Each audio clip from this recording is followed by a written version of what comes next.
PMX sebelum masa dia ketua pembangkang kan, dia memang lantang cakap pasal SPRM ni, tapi sekarang pula dia macam defend SPRM, defend Tan Sri Azam Baki macam tu ke? Saya percaya adalah segelintir orang kat sana, yang luar sana yang masih tak faham isu ni. Boleh tak YB explain sikit-sikit ya, secara ringkas? Kita dapat membaca laporan daripada Bloomberg yang mengatakan bahawa Tan Sri Azam Baki terlibat dalam pemilikan saham dan sebagainya.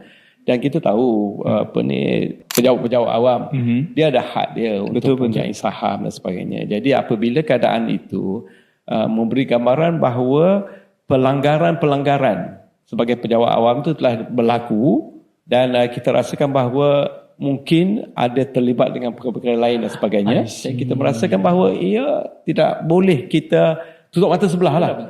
Saya ingat masa PMX sebelum masa dia ketua pembangkang kan, dia memang lantang cakap pasal SPRM ni, tapi sekarang pula dia macam defend SPRM, defend Tan Sri Azam Baki macam tu. Itulah kalau apa yang Raf rasa seolah-olah Perdana Menteri melindungi ketua pengarah SPRM Tan Sri Azam Baki. Ia menggambarkan seolah-olah ada percanggahan daripada apa yang tahun 2022 yang perhimpunan telah diadakan juga.